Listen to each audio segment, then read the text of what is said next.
Righty ho. Sorry, mate. Let me send this, and then we're there. 1, 2, 1, 2, 1, 2, 2, 2, 2, 2, 2, 2, 2, 2, 1, what, 1, 2, 2. 1, 2. Do you know why they do that? I do actually. Do you? Right, cool. You Let's can move t- on. you can Don't steal my fact from me. Wow, Joe. Hello. Maybe people will be at home and interested to know. So why do they say Well, 1, I 2? think it's 1, because 2? of the plosives and the mouth sounds, isn't it? And the sibilants 1 and 2 kind of cover most of it. Is that right? Well, yeah, very similar to what my understanding was, that 1 is a lot more bassy and 2 is a lot more sibilant. Yeah, that makes sense. So top end and low end in a sense. we are. Yeah. Maybe we should start a sound engineering podcast. I know, maybe. That'll be it. Episode 1. Episode 1, 1, 2, 1, 2, 1, 2. Episode 2. So, Good stuff. yeah, we were just saying before I turned the cameras on that you just got back from Africa, haven't you? Yes, yeah, I got back from South Africa on Tuesday, so I've been back like a day and a bit. Yeah, man. Yeah, man, it's Yeah, good. No great tan, obviously, because, I don't tan. I usually just burn. And yeah, give us a highlight. Right. Go on. Highlight, well, I proposed to my now fiance. Woo! She said yes, thank God. That was the thing I was most worried about. So, yeah, but I mean, I did loads. Did a skydive.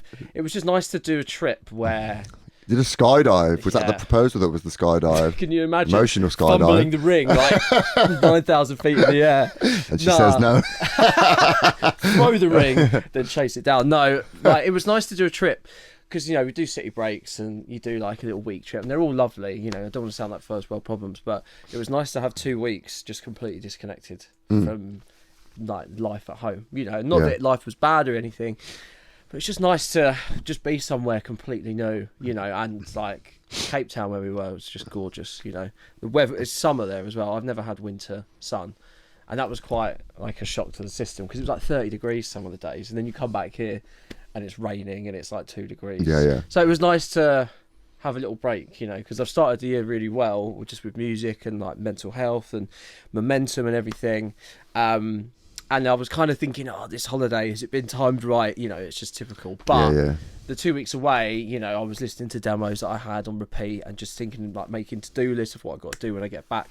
And it's So you quite kind of nice. used it as like a little bit of you still thought about music and stuff while you're there. Yeah, it didn't occupy my mind. Like, if you're away for a couple of days, you're kind of just like, I'll be back in a few days and I can do this. But Yeah, it's a different headspace though, isn't it? It's Yeah. quite nice to maybe like organise a few things and just listen to a yeah, few things. well, that's it. Take it all in. And then also the complete opposite of that is just completely forget, and not be worried about, I've got this gig or I've got to go to work tomorrow. It's just like forget. And then, I think that's why when people do like writing trips abroad, and they just take a laptop and speakers and they go somewhere, like I think it's so productive because they've got complete disconnect from like the distractions, Yeah. around like daily life. And it is good, but I think if you're in a good space and you have that ability to write and you're in a good flow, those sort of things I can imagine being like super beneficial. Yeah, I've never tried it. I've never No, tried I haven't. it. I'd like to even just do somewhere in the UK, but I mean, it's just all expensive, isn't it? Do you mean like the ones where you actually meet up with other people and do it? Yeah, I mean, there are writing camps and stuff, isn't there? But, I saw that Salute, I mean, I guess he's on tour at the moment,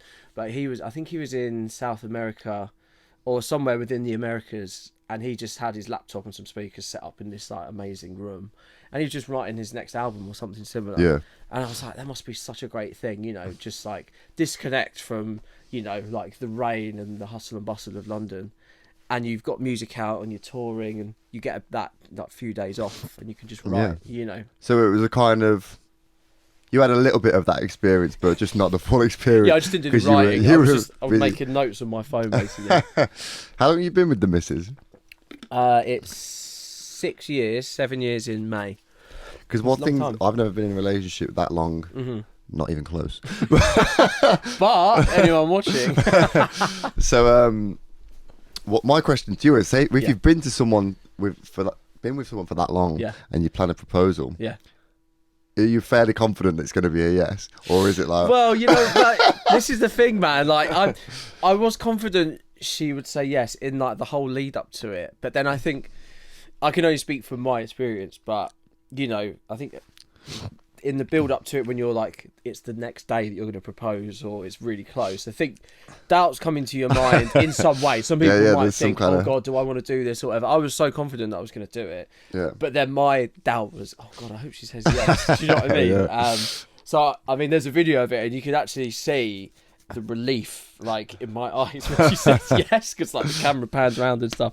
So, yeah, it was a moment I'll never forget, you know, Right. and I planned it for years, and for it to have gone exactly how I wanted it to, and in retrospect, you know, Lizzie said to me, like, I couldn't have asked for it any better. Yeah. I was chuffed, man. I was chuffed, Amazing. you know, and that was in the middle of the holidays, so we did loads of stuff before and after. So it was great, man. I came back feeling very fulfilled in life and hungry to just like do more with my music and crack on, you know. Excellent. So what's the plan this year with the music? You've got a release out, haven't you? Yeah, I got released. Just came? Well, we got one that came out in the Jam, me and Fractures, who's amazing producer, singer, songwriter.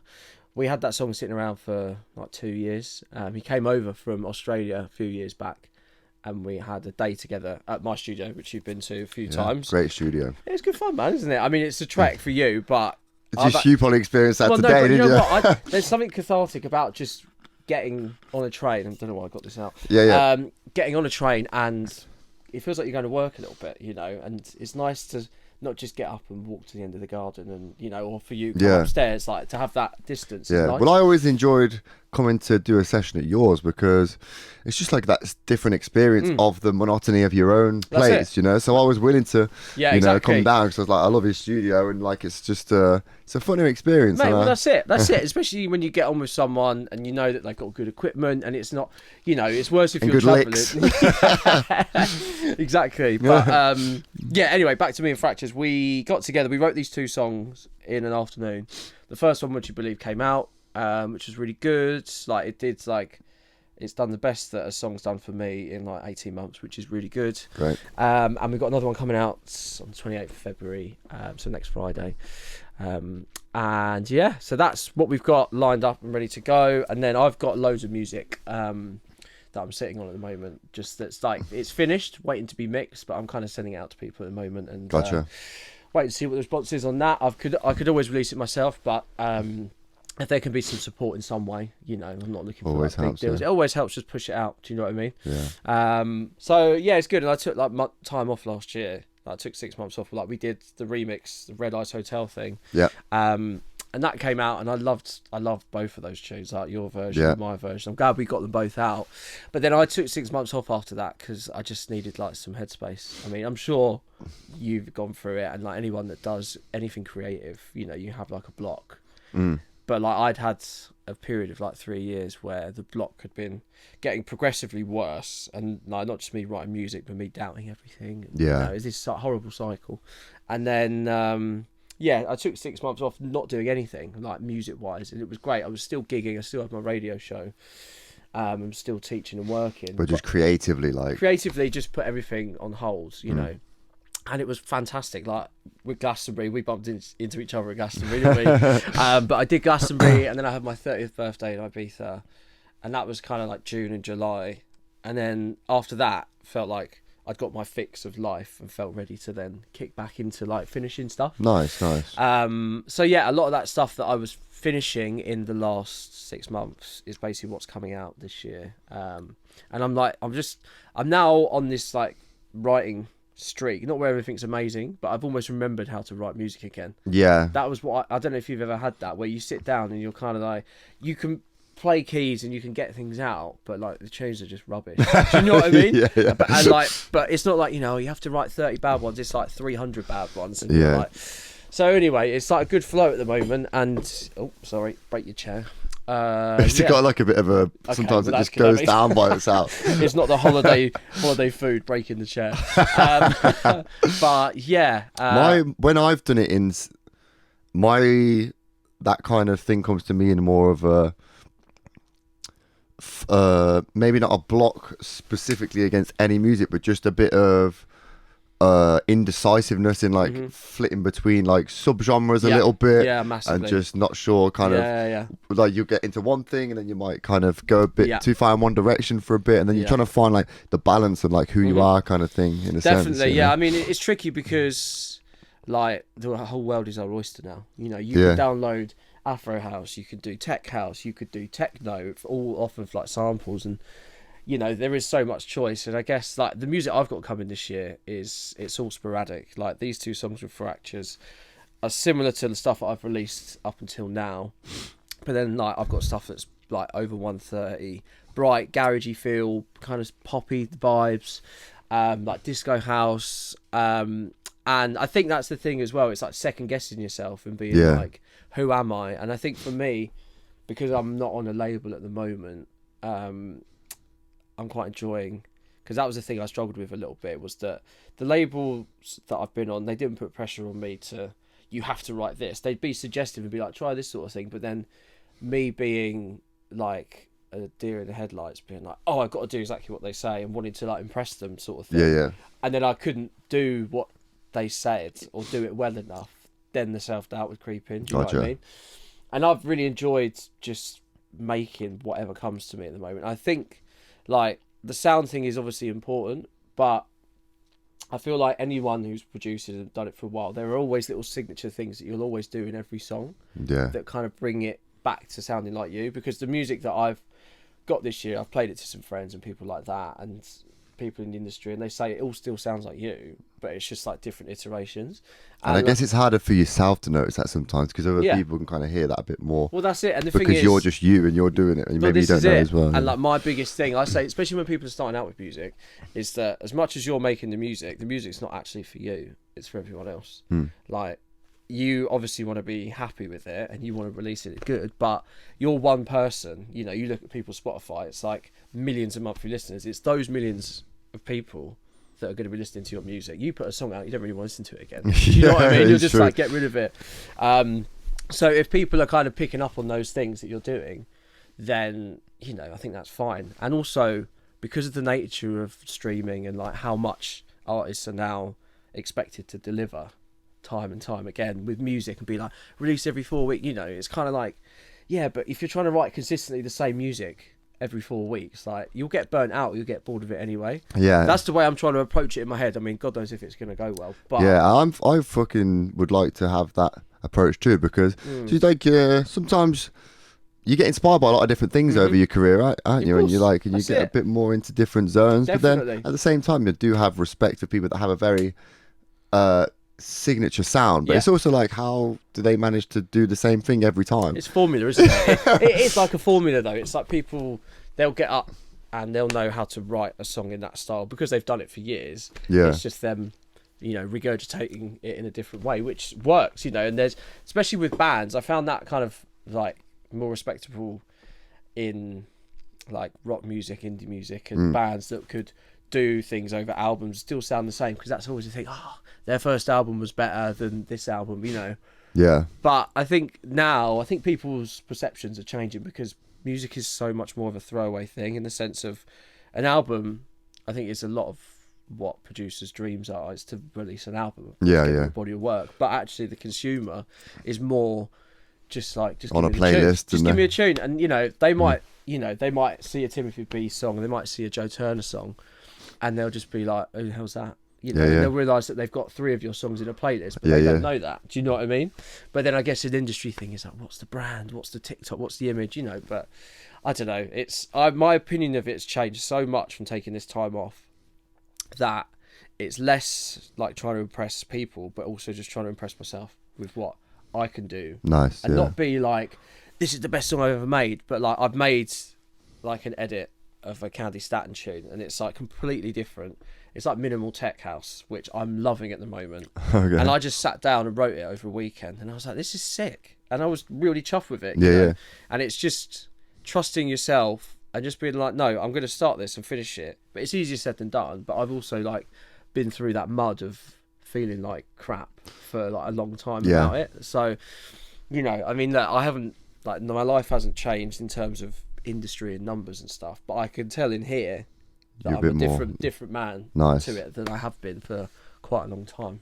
Excellent, you know? Excellent. And congrats on all your music, man. I was just saying to you before we started filming, like, the tunes sound great, man. Thank you. I loved If I Were Your Woman. That was a big tune. Thank you, mate. Thank you.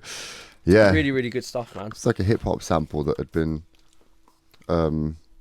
sped up. Oh, really? You know? Yeah. Sick. But again, the thing is, like the horns bit. That's the horns bit. Yeah, it's really. Was that what it was? I thought it was like synths or something like that. Is it horns? I backed it up with a synth. Yeah. I like kind of doubled it over. But that gave you the idea. Yeah. That's awesome, man. But again, like coming back to your stuff, like all the songs that you've got, they don't all sound the same. Yeah. But you can. I think maybe I don't know if it's because I've worked with you, you know, many studio sessions. I can be like, oh yeah, this is a Tim track, but there's all still elements within those songs that are you. Do you know what I mean? Like when there's like the pitched up vocals and kind of all the effects and stuff. Yeah. Like, that's well, it's all good like to you, know that it? there's some signature in there somewhere. But this is it. Again, though, like you said, you don't really realise you're doing it. You're doing it almost out of like a reflex. Yeah, You're like, your brain's thinking ahead of you. But then when I'm listening, I'm like, yeah, it's a Tim track. Do you know what I mean? Nice. Instantly. So I think that's the thing is, like, if people are watching this and they're thinking, what's my thing? It's like, don't think about it. Just go with what feels natural. Yeah. And you'll see over the time that you build a collection of demos up, you'll be like, oh, okay, this sounds similar. But again, it's not for you to pick up, it's for other people to pick up. You know? Nice. Anyway, God. So, I've asked you to bring in a couple of tunes today that have influenced your musical career. Yeah, man. Should we get the first one out and then we'll play it and then you can tell us about it? Yeah, of course. So, which one you want to go for first? Let's do the Jamiroquai one, if that's all right. I was panicking then. I was thinking, was he asking me to bring it in? Like, it's like show and tell at school. No, I've sorted you out, don't worry. Thanks, Dad. Right, go on, introduce it. Okay, this is Jamiroquai Space Cowboy, the David Morales mix.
is Space Cowboy.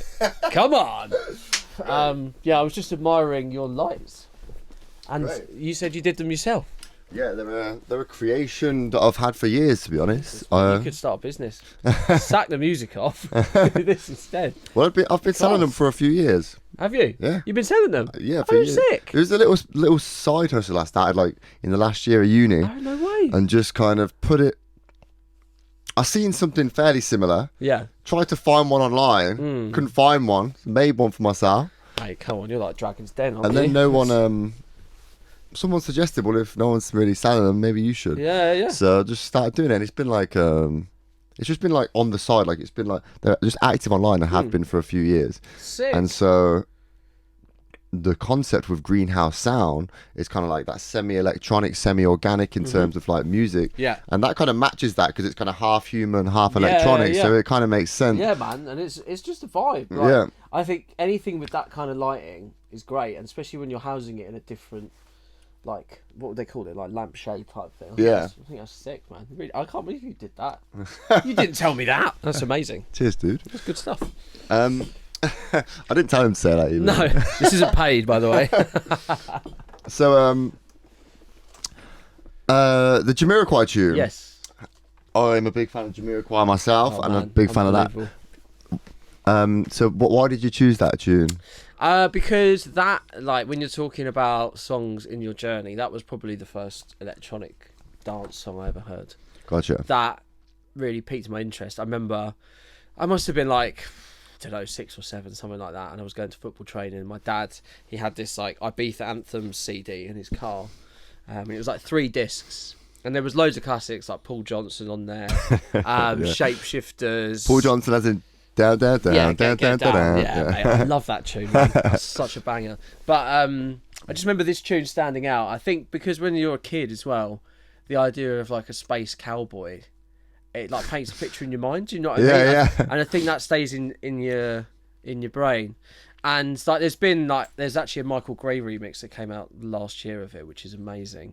But I had to go with the David Morales mix because it was probably the first dance music track that I'd ever heard in my life that stayed with me up until this day. Like I play it at my residency at Old Street, and it always goes down. Like, and everyone knows the words to it. Like, it's one. I think it's one of those tracks that stood the test of time, because even, you know, like the younger generation. God, mate, I sounding older and older every day. But like the younger generation, you know, they'll be singing along to Space Cowboy, and they probably don't know who it's by or anything like that. But it's just one of those tunes that's done the rounds, and I think it's subliminally in everyone's brains. You know. Yeah, it's interesting because I thought you were going to say that you'd been a fan of Jamiroquai and then got into dance, and you kind of heard that mix. So, but you actually heard the dance one first, probably before the original. Yeah, and then obviously, like I saw Jamiroquai 2023 festival in Portsmouth, mate.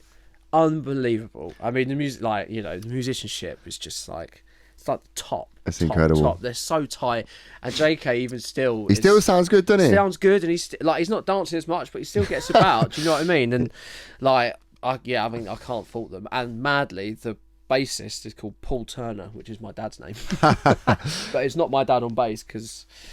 I saw them at Boardmasters, I think maybe 2018, maybe. Yeah. And they were always on my like list of bands mate, that's the thing, to see. isn't it? Yeah.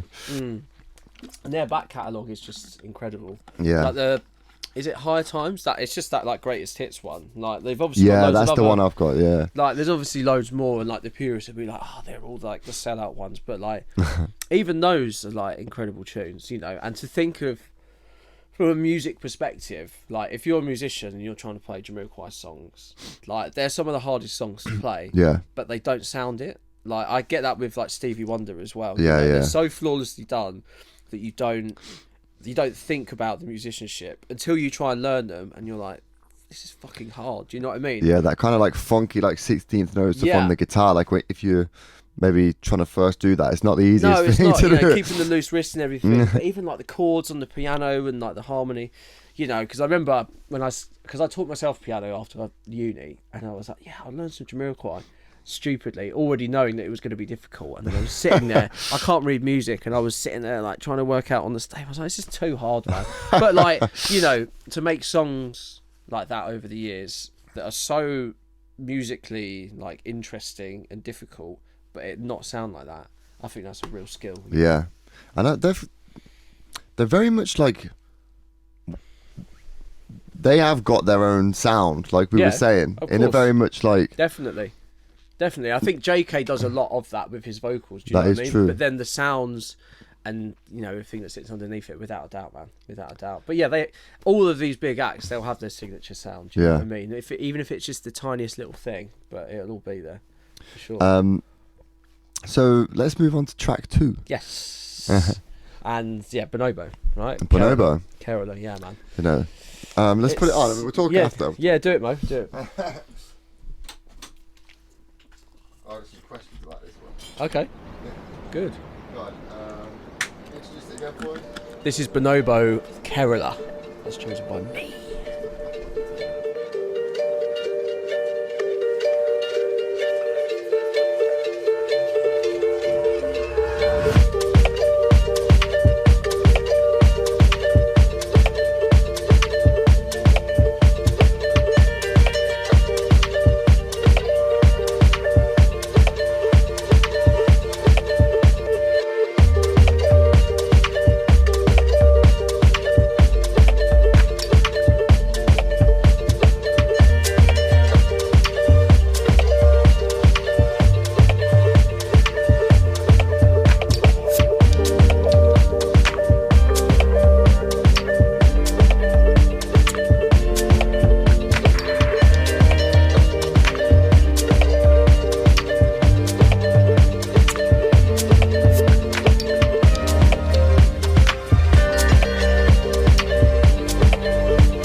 That was Bonobo with Kerala.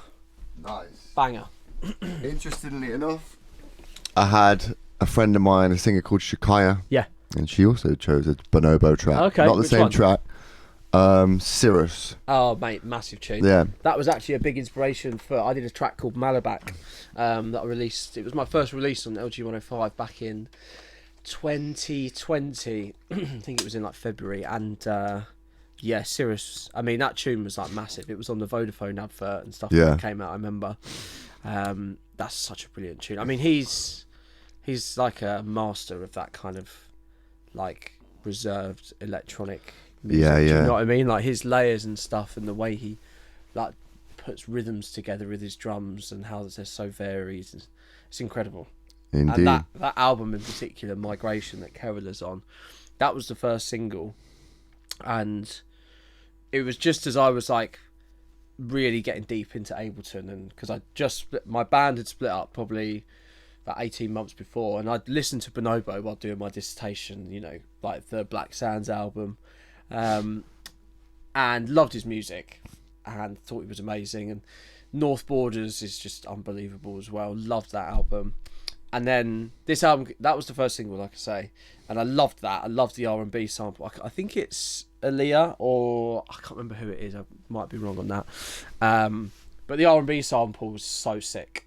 Loved that, and the harp coming from a guitar background. I really liked the use of the strings, which we were just talking about what it was playing, wasn't we? Like the rhythm and stuff like that was really, really cool. Yeah, it's very cool and like unorthodox, and it's quite hard to put your finger on like what's going on. Yeah, that's it. But then like the drums underpin it, don't they? Like the groove is there, and this is almost like this background texture that's almost like tripping you out in a way. Do you know what I mean? But then the album, the reason I picked this track is because there's obviously so much music you can choose from. And I was trying to think of like, obviously the first one was Jamiroquai first dance track, and I think this being the first single off of that album, Migration, I remember going on holiday with skiing in France, and the album had come out like the night before or something, and like this was like when I used to wait up at midnight and listen to albums as soon as they dropped on midnight. Nice. And I was so excited for this album. It came out and we went skiing. I remember driving up the mountains to get to like the resort where we were staying, and was playing this album, and I was just like floored by it because I'd started to understand production to an extent. Yeah. I was like being not critical, but I was listening with way more intent than I would be. It's just like, and you're like, oh, how's he done that? This is it. And you're just like, oh my God, this is amazing. How's he doing that? How's he doing that? And I think that tune, like whenever he plays it live, I saw it at Glastonbury a couple of years ago, it's just a huge moment. Yeah. And I think the R&B vocal sample is something that I think, like whether we know it or not, like producers, electronic, that's what we're looking for. Are those amazing either old R&B samples that we can manipulate and stuff like that, or we get a singer in to kind of get that R&B, because there's something about like this mixture of like the soul music with electronic, like when you get it right like that, it's just like perfect, you know. So, and then that, I think my first release came out probably like a year or so after that album dropped, but I remember thinking, you know, like there was so much for me that I was like not comparing myself, but using Bonobo as like my soundboard to be like, right, let me try and do something in the way of this, you know. And I think that's a piece of advice for any producers. You can hear that in some of your earlier stuff. Yeah, well, this is it. You know, I didn't want to be like Bonobo Jr., and I never would be because I'm nowhere near as good. But I think everyone has to have a starting point with something. For sure, and like you have to have an artist that. And I think it's okay to be hearing some of it in there, as long as it's not like your entire thing as well. No, that's it. You're not trying to steal someone's song, you know. But again, like things when you're having like writer's block or whatever, is taking like a song that you're digging at the moment and just unpacking all of it. Do you know what I mean?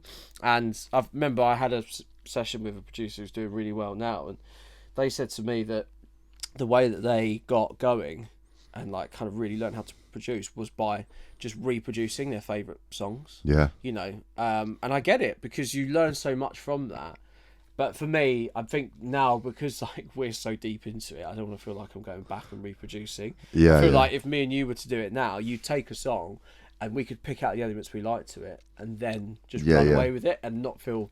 But for people starting, it could be a good thing to do. And it's, anyway, back to that tune, it's just great. And they do like a breakbeat version at Glastonbury where it breaks down after like the first drop. I would like to see Bonobo. Mate, it's excellent, man. Like when he does the full string section live, it's fantastic. I've seen him quite a few times now. in DJ and with his live set. And again, I think because he was like one of the first in my like peripheral vision anyway to do electronic music live.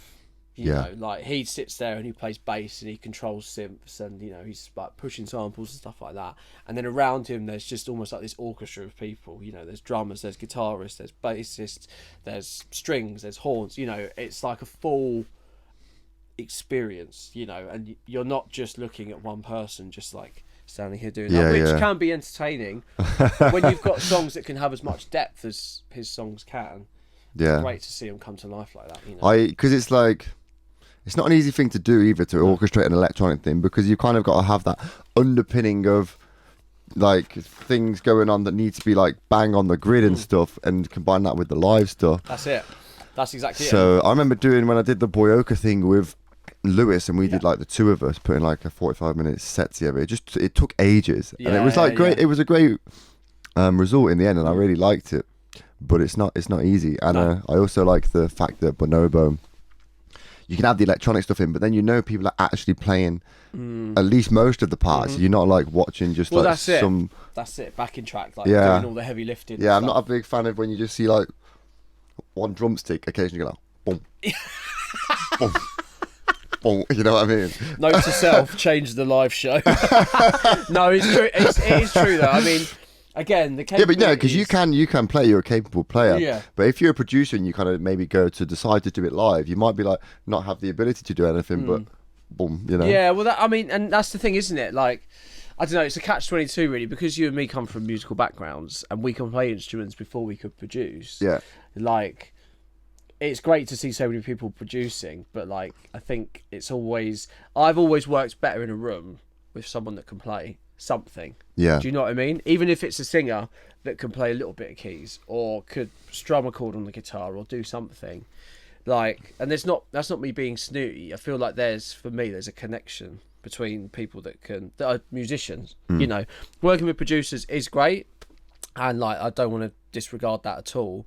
But I think like when there's two people that can musically deliver and aren't just like hitting random chord generators in the room to be like, oh, this sounds okay, which, you know, again, like randomness can work, but I don't know, for me it's nice when you can have someone be like, oh no, change that note or change and play this chord or something like that. You know, I think because I've definitely felt pressure in rooms before where I would have to do everything. I'd have to come up with the chords, and a lot of producers do that, and they do it really well.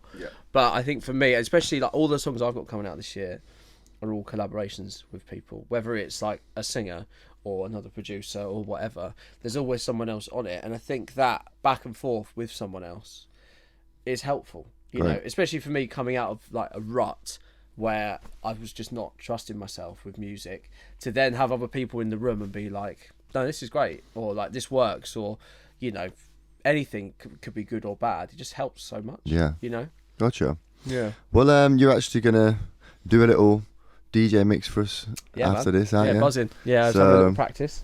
We'll have a take 5 and then we'll do that. But thanks for coming. No worries, bro. Boom. Thank you for having me, mate. Shout out Greenhouse Sound. Nice work, man.